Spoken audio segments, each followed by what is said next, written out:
하겠습니다. 다 함께 오늘 하나님께서 허락하신 말씀은 누가복음 10장이 되겠습니다. 누가복음 10장 찾으신 줄 믿고 25절부터 제가 봉독을 하도록 하겠습니다.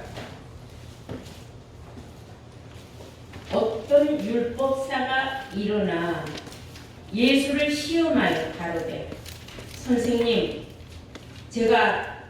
내가 무엇을 하여야 영생을 얻으리까? 예수께서 이르시되 율법에 무엇이라 기록되었으며 네가 어떻게 읽느냐? 대답하여 가로되 네 마음을 다하며 목숨을 다하며 힘을 다하며 뜻을 다하여 주 너의 하나님을 사랑하고 또한 네 이웃을 내 몸과 같이 사랑하라 하였나이다. 예수께서 이르시되 네 대답이 옳도다. 이를 행하라. 그리하면 살리라 하시니 이 사람이 자기를 옳게 보이려고 예수께 여짜오되 그러면 내 이웃이 누구 오니까? 아멘. 네, 오늘 이 시간 허락하신 하나님의 말씀을 누가복음 10장 25절에서 29절로의 말씀으로 제목은 내 이웃이 누구 오니까? 라는 제목으로 오늘 말씀을 증거하도록 하겠습니다. 내 이웃, 이웃이 누구인지 여러분들은 아시는지요? 성경이 말하는 이웃은 내 옆집 앞집 사는 그런 이웃을 말하는 것이냐? 우리가 한번 오늘 말씀을 잘 통해서 들어보시면 되겠습니다. 어떤 율법사가 예수님을 시험하여 질문을 하는 겁니다. 율법사라는 사람은 율법을 아주 꿰뚫어서 아주 줄줄이 외우는 그런 사람이죠. 그런 사람을 정통파 제사장이라고 합니다. 레위인이라고도 하죠. 율법을 너무나 잘하니까. 근데 이 율법을 잘하는 사람, 즉 십계명을 잘하는 사람이 예수님한테 물어보는 겁니다. 영생을 얻기 위하여 내가 어떻게 하면 내가 영생을 얻겠습니까? 하고 물어봤어요.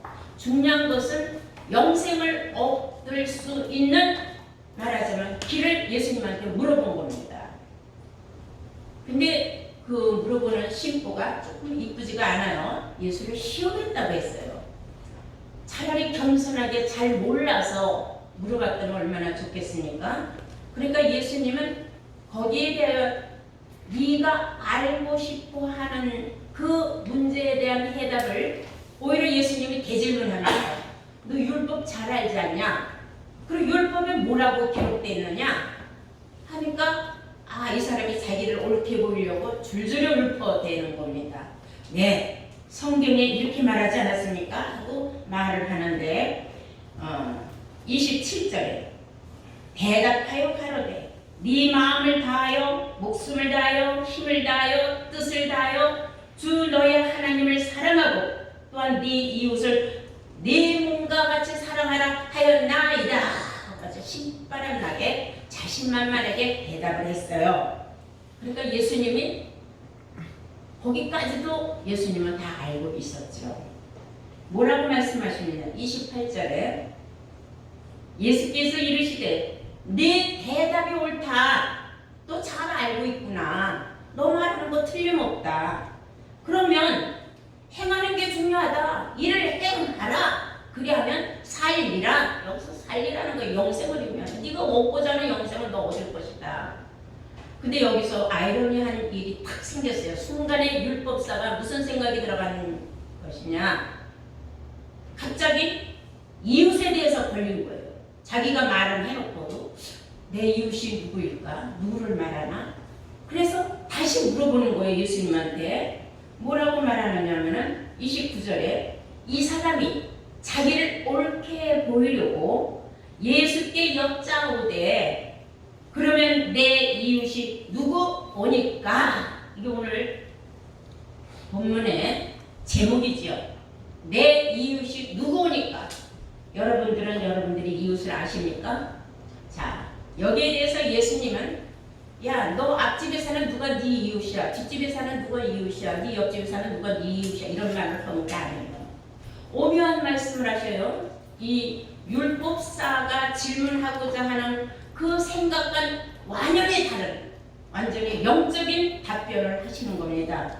다시 말해서 율법사는 영육간에 헷갈렸어요. 그런데 예수님은 영적으로 탁 정복을 찔러서 이렇게 답변을 주시는데 아주 오묘한 답변을 하시는 겁니다. 우리 한번 보실까요? 30절을 보시면 예수께서 대답하여 가라사대 어떤 사람이 이것은 하나의 예를 들어서 말을 하는 거예요. 예수님이 예루살렘에서 여리고로 내려가다가 강도를 만나매 강도들이 그 옷을 벗기고 때려 거반 죽은 것을 버리고 갔더라. 마침 한 제사장이 그 길로 내려가다가 그를 보고 피하여 지나가고 또 이와 같이 한 레위인도 그곳에 이르러 그를 보고 피하여 지나가되 어떤 사마리아인은 여행하는 중 거기 이르러 그를 보고 불쌍히 여겨 가까이 가서 기름과 포도주를 그 상처에 붓고 싸매고 자기 짐승에 태워 주막으로 데리고 가서 돌보아주고 그 이튿날에 데나리온 둘을 내어 주막 주인에게 주며 가로되 이 사람을 돌보아주라. 부비가 더 들면 내가 돌아올 때에 갚으리라 하였으니 네 의견에는 이 세 사람 중에 누가 강도 만난 자의 이웃이 되겠느냐 하고 예수님이 대질문을 해주는 거예요. 예를 들어서 꼭꼭꼭 이렇게 1, 2, 3 딱 하시면서 이 셋 중에 누가 네가 볼 때 강도 만난 자의 이웃이 된다고 생각하느냐 물어봤어요. 자, 그래서 이제 강도 만난 자의 이웃에 관하여서 예를 들어 말씀하신 것은 이것은 영적인 이웃에 관한 말씀인 줄로 믿습니다. 자, 우리는 이 율법사가 율법을 아까 줄줄이 외운 걸 우리가 알 수가 있어요. 십계명을 다 알았다는 거죠. 그것을 마태복음 22장 36절을 한번 보시면은 예수님이 그 율법, 다시 말해서 그 십계명을 쉽게 우리가 알아들을 수 있도록 요약해서 말씀하셨어요. 마태복음 22장 36절을 보시면은 선생님이여 율법 중에 어느 계명이 크니까 예수께서 가라사대 네 마음을 다하고 목숨을 다하고 뜻을 다하여 주 너의 하나님을 사랑하라 하셨으니 이것이 크고 첫째 되는 계명이요 둘째는 그와 같으니 내 이웃을 내 몸과 같이 사랑하라 하셨으니 이 두 계명이 온 율법과 선지자의 강령이니라 그랬어요. 강령이라는 말씀을 했습니다. 강령이라는 것은 으뜸이 되는 줄거리예요. 십계명을 요약해서 함축해서 말하자면 둘로 말할 수 있다. 첫 번째는 제일 큰 계명은 하나님을 사랑할 때 어떻게 사랑하라고 했느냐? 네 마음을 다하고 목숨을 다하고 뜻을 다하고 마음을 다해서 사랑하라고 하지 않았느냐 그랬어요. 자, 우리 과연 하나님 사랑할 때 마음을 다하고 목숨을 다하고 힘을 다하고 그리고 뜻을 다해서 과연 사랑하는가? 우리 한번 생각해 봐야 됩니다. 그랬다면 너는 첫째 계명을 잘 지키고 있는 거야. 둘째 계명으로 말하자면은 네 이웃을 네 몸과 같이 사랑하라. 이것이 가장 큰 강령이다. 그래서 으뜸되는 줄거리다. 강령이라는 것은 그런 뜻입니다. 자, 그랬더니 오늘 이 율법사도 거기에 대해서는 아주 그 두 계명을 쫙 예수님한테 시원하게 답변을 했지만은 그러나 이웃에 대해서 예수님의 입에서 어떤 말이 나오는가 그걸 또 갈고치고 싶어서 물어보는 거예요. 그러면 내 이웃이 누구니까 하고 물어봤어요.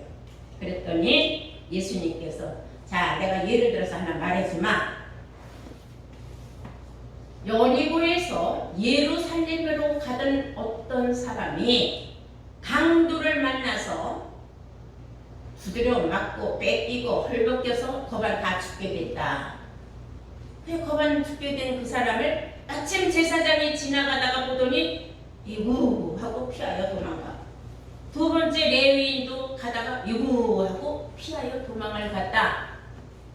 그런데 세 번째 사마리아인은 보듬이 불쌍히 여겨서 그 사람을 보듬고 상처를 치유해주고자 포도주와 기름으로 상처를 싸매주고 보듬어주고, 그것도 안 되니까 더 이 사람은 더 필요하구나, 뭐가 치유가 필요하다 이거. 그래서 주막집으로 데리고 가서 거기서 치료를 해주고 쉬게 해주고, 그리고 그 다음날 이 사람을 잘 돌봐달라고 주막 주인한테 2데나리온이나 되는 거금도 주고, 그리고 자기가 다녀올 때까지, 일복 올 때까지 이 사람을 잘 돌봐달라고 부탁을 했다.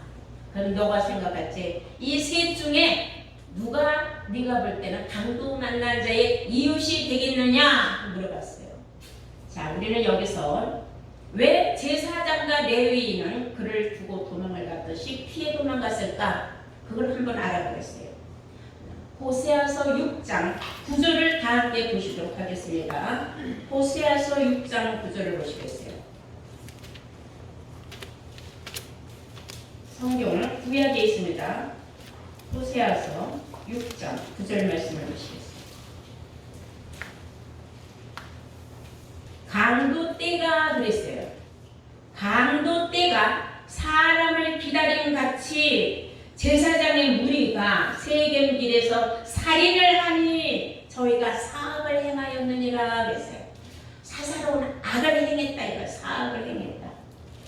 강도 때가, 여기서 강도 때고지, 강도 사람을 기다리는 것 같이 제사장의 무리가, 강도 때는 니꼬로 다시 말하자면 제사장이다 이거예요. 살인을 하고 아주 살인하려고 길목에서 기다렸다는 거예요. 여기서 우리가 한번 좀 깊이 생각해 볼 문제가 있습니다. 성경은 제사장들을 강도띠로 왜 비유를 했는가? 오늘 본문 말씀하고도 관련이 있어요. 왜 이 사람은 예루살렘을 갔을까? 예루살렘은 성전이 있는 곳이에요. 모든 사람이 가고 싶어 하는 성지요, 성전이 있는 것입니다. 그러면 그곳으로 말하자면 성전으로 뭐하러 가요? 예배 드리러 가는 거죠. 예배를 드리러 가서 있는 거 없는 거 다 뺏기고 털리고 나오는데 길가에서 또 다 털린 거예요. 그러니까 있는 거 없는 거 싹 벗기고 다 털려버렸어. 이 사람이 이제는 실신해서 죽게 됐어요. 너무 기가 막혀가고. 이럴 수가 있는가? 이것은 진리가 없는 정통파 제사장이라고 하는 사람들이죠. 이런 사람들은 율법을 목에 걸고 다니면서도 전혀 행하지 않는 사람들입니다. 그 율법에 뭐라고 했어요? 네 이웃을 내 몸과 같이 사랑하라 했는데 예루살렘에 예배 드리러 간 사람은 홀라당 뺏기고, 또 그것도 부족해서 더 두드려서 더 싸그리 빼고 말같게 뺏겠다는 겁니다. 이 사람이 너무 기가 막혀가고 실신을 해서 나자빠져 있는 거를 같은 편이니까 제사장이 보고 긁어버려서 도망갔어요. 그 사람이라고 네 이웃을 사랑하는, 내 몸같이 사랑하라는 말을 모르겠으니까 알면서도 도망을 갔단 말이에요. 레위인은 같은 족속들이에요. 그러니까 그걸 보고 다 피하여 도망을 갔다는 거예요. 왜? 같은 편이었기 때문에 제사장들 다 같은 편이니까 도망을 가는 거예요.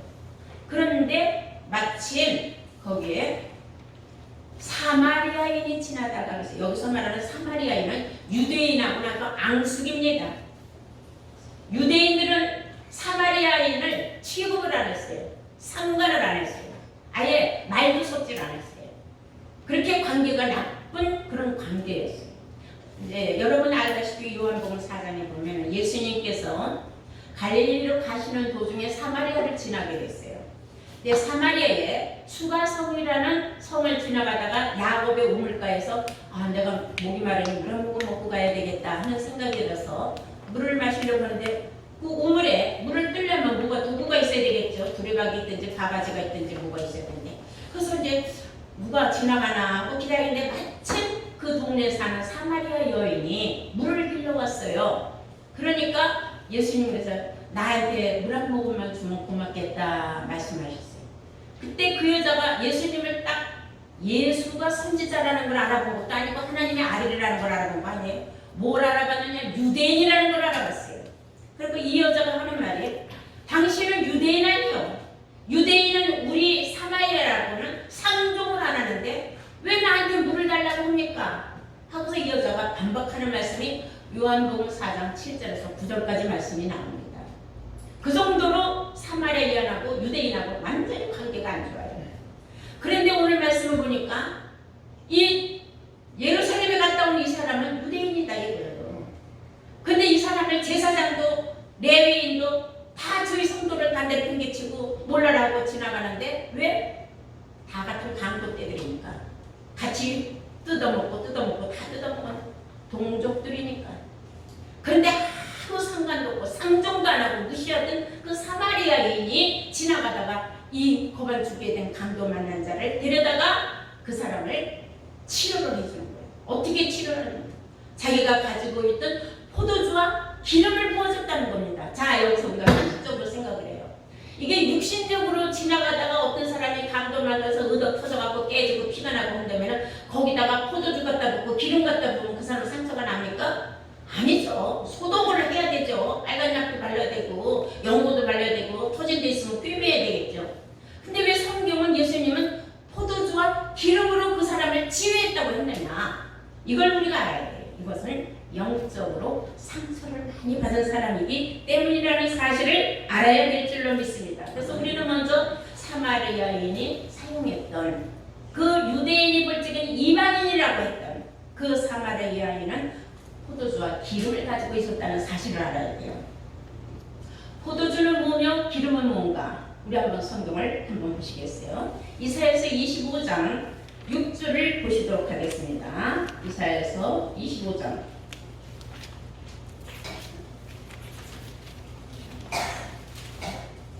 오래 저장하였던 포도주와 골수가 가득한 기름으로 하나님께서 만민의 영생을 이룰 수 있는 축복의 길을 열었다고 성경은 기록하고 있어요. 마태복음 이사야서 25장 6절입니다. 마태복음 아니에요. 이사야서 25장 6절입니다. 만군의 여호와께서 이 산에서 만민을 위하여 기름진 것과 오래 저장하였던 포도주로 연회를 베푸시리니 곧 골수가 가득한 기름진 것과 골수가 가득한 기름진 것과 오래 저장하였던 맑은 포도주로 하실 것이며 이 산에서 모든 민족의 그 가리었던 면박과 열방의 그 덮인 휘장을 제하시며 사망을 영원히 멸할 것이라. 주 여호와께서는 모든 얼굴에서 그 눈물을 씻기시며 그 백성의 수치를 온 천하에서 제하시리라. 여호와께서 이같이 말씀하셨느니라. 아멘. 아멘. 하나님의 백성들이 아직까지도 수치를 가리지 못하고 있습니다. 여기서 수치를 가릴 수 있는 건 뭐예요? 예수께서 도적같이 오실 적에 벌거벗은 수치를 보이지 말라고 계시록 16장 15절에 기록하고 있습니다. 벌거벗은 수치를 보이지 않는 자는 복이 있다고 분명히 그랬어요. 그런데 여기에도 성경에도 보니까는 오래 저장하였던 포도주와 골수가 가득한 기름으로 이 휘장을 찢어버린다는 거예요. 새롭고 산 길을 들어갈 수 있는 축복의 길을 열어주셨다는 겁니다. 이런 사실을 알게 돼서 우리가 골수가 가득 찬 오랫동안 저장했던 맑은 포도주와 그 기름을 우리가 갖게 되면은 어떤 일이 생기느냐? 사망을 멸하는 놀라운 축복이 있다는 겁니다. 이건 굉장히 고차원적이고 어려운 말씀이라 여러분이 한두 번 들어서 이해가 안 돼요. 자, 우리 또 요엘서 한번 볼까요? 요엘서 1장 10절을 보시겠어요?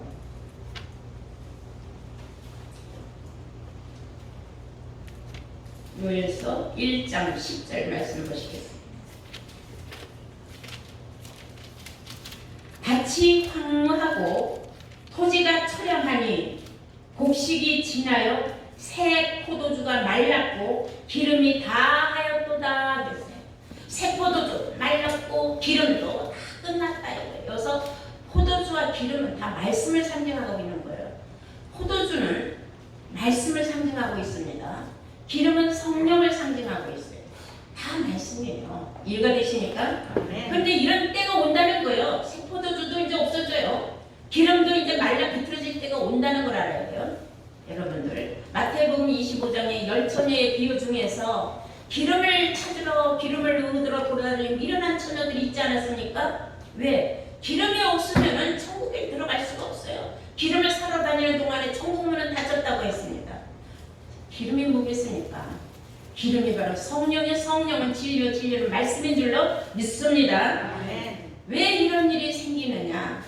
사람들은 이 포도주와 기름에는 관심이 없고 뭐에만 관심이 있느냐? 좀 속된 말로 뭐에는 마음이 없고 잿밥에만 마음이 있다는 말이 있지 않습니까? 그런 말과 같이 정통파 제사장이라는 자들이 강도질만 일삼았지 하나님의 백성들을 천국길로 인도하는 진리 말씀이 없다는 것을 비유적으로 한 말씀이에요. 자, 그럼 우리가 요엘서 다시 한번 조금 보시겠어요? 1장 4절을 보시겠습니다. 요엘서 1장 4절이에요. 팥종이가 남긴 것을 메뚜기가 먹고 메뚜기가 남긴 것을 느시 먹고 느시 남긴 것은 황충이 먹었도다. 무릇 취하는 자들아 너희는 깨어 울지어다. 포도주를 마시는 자들아 너희는 곡할지어다. 이는 단 포도주가 너희 입에서 끊어졌습니다.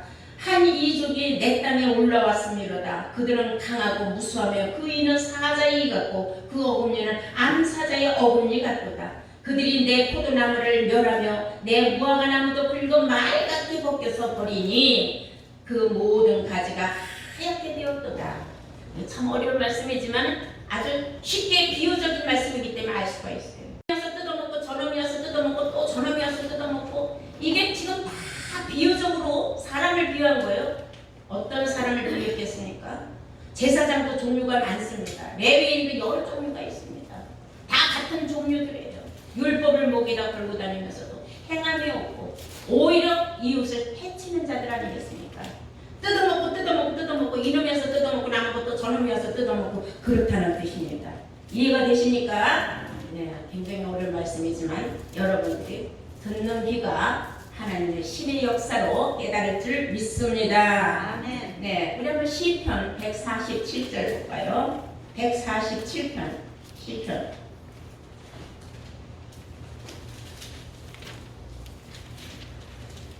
2절부터 보시겠어요. 여호와께서 예루살렘을 세우시며 시편 147편이에요. 2절 여호와께서 예루살렘을 세우시며 이스라엘의 흩어진 자를 모으시며 상심한 자를 고치시며 어떤 자를 고치시며 상심한 자를 고치시며 그 강도 만난 자를 그렇게 사마리아인이 기름과 포도주로 치유한 것과 같이 상심한 자를 고치시며 저의 상처를 싸매시는 도다. 아멘. 사마리아인은 행하는 사람이에요. 비록 율법을 걸고 다니진 않더라도 그는 이방인이라는 무시를 당하는 사람이었지만은 사랑이 무엇인지는 아는 사람이었다는 거예요. 근데 세상에서는 그런 말들 많이 하죠. 선한 사마리아인이라고. 그 선한 사마리아인, 즉 착한 사마리아인이라고 말하는데 아무나 다 선한 사마리아인은 아니에요. 기름과 포도주가 없는 사람은 사마리아인이 아니에요. 선한 사마리아인이 될 수가 없어요. 자비를 베풀고 싶어도 자기가 없는데 어떻게 자비를 베풀겠습니까? 여기에서 한 예를 들어 예수님이 말씀하신 선한 사마리아인, 자비를 베푸는 사람, 기름과 포도주 가진 사람을 비유한 줄로 믿습니다. 근데 이해가 조금씩 되죠? 자, 기름이라는 게 뭐냐? 요한 1서 2장 20절을 보시면 거룩하신 자에게 기름 부음을 받고 모든 것을 안다 했어요. 여러분들이 정말 성령을 받았다면, 기름 부음을 받았다면 모든 걸 알아야 돼요. 모든 건 뭐 세상사 지식을 아는 게 아니에요. 성경이 어떻게 이루어지는지, 성경이 어떤 섭리로 기록했는지 정도는 알 수 있다는 겁니다. 이해가 되죠? 네. 그래서 이제 예수님이 결론에 가서 이런 말씀을 하십니다. 자, 본문해 보시겠어요? 36절. 누가복음 10장 36절. 자, 네 의견에는 이 세 사람 중에 누가 강도 만난 자의 이웃이 되겠느냐? 가로되 이 율법사 코가 쭉 빠졌어요. 뭐라고 말하느냐? 가로되 자비를 베푼 자입니다. 그랬어요. 알았어요? 몰랐어요? 들었어요. 이 사람 이제 알았어요. 강도 만난 자의 이웃이 누구라는 것도 알았어요. 그리고 왜 제사장과 레위인이 피하여 갔는지도 이 사람은 율법사기 때문에 깨달았어요. 그러니까 예수님이 이런 말씀을 하시는 거예요. 내 의견에는 이 세 사람 중에 누가 강도 만난 자의 이웃이 되겠느냐? 가로되 자비를 베푼 자입니다. 코가 쭉 빠져서 대답을 합니다. 자비를 베푼 자입니다. 37절 예수님이 말씀하십니다. 가로되 자비를 베푼 자입니다. 예수께서 이르시되 가서 너도 이와 같이 하라. 너도 이와 같이 하라 그랬어요. 너도 이제부터라도 너도 포도주와 기름을 가지고 이웃을 만들어서 이웃을 내 몸과 같이 사랑하라는 뜻인 줄로 믿습니다. 우리는 이런 말씀을 알아야 돼요. 야고보서 2장 26절에 우리가 영혼 없는 몸이 죽은 몸같이 뭐 없는 믿음도 행함이 없는 믿음도 죽은 믿음이다 그랬어요. 아무리 예수를 믿어도 열심히 믿어도 행함이 없는 믿음은 죽은 믿음이다 그랬어요. 내게 기름과 포도주가 있다면 해야 돼요. 누가 지금 죽게 된 사람인가? 신앙에 상처 입은 사람인가? 신앙에 시험이 들은 사람이 어떤 사람인가? 찾아내서 왜 그가 시험에 들었는지 상처를 받았는지 말을 들어주고 기름과 포도주를 부어줘서 그 사람에게 다시 산소망을 심어줘야 되는 줄로 믿습니다. 예수님은 누가복음 21장 28절에 이런 말씀하셨어요. 하나님의 말씀을 듣고 지키는 자가 복이 있다 그랬어요. 같은 맥락의 말씀이죠. 하나님의 말씀을 듣고 지키는 자가 복이 있다고 하셨습니다. 로마서 13장 10절을 보시면은 사랑은 율법의 완성이라 했어요. 자, 율법을 지켜라 끝내갈 거 없어요. 참 사랑, 자비를 베푸는 사람, 기름과 포도주를 베푸는 사람이 바로 내 이웃을 내 몸과 같이 사랑한 사람이라는 것을 여러분들은 깨우침 받기를 바랍니다. 오늘 이 율법사가 깨달은 이웃에 관하여 이 시간 여러분들도 깨달음 받으셨습니까? 네, 모두가 다 우리 주위에 강도 만난 자의 이웃과 같은 그런 사람들이 너무 많이 있어요. 그런 사람들은 우리가 이웃 사랑으로 강도 만난 자를 지켜줄 때 포도주와 기름을 부어서 한 것과 같이 말갛게 뺏겨서 아유 가면 맨날 돈만 내라고 같이 지겨워 죽겠다고 나자빠지는 사람 하나하나 설명을 해줘야지. 그래서 그 사람들이 신앙에서 좌절하지 않도록 신앙에서 다시 소망을 갖고 재기할 수 있도록 해야 할 의무가 여러분들에게 있는 줄로 믿습니다. 다 함께 우리 이 말씀을 깨달았으면은 여러분들이 가지고 있는 포도주와 기름으로 많은 사람을 이웃으로 만드는 복된 자들로 거듭나시기를 주의 이름으로 축원합니다.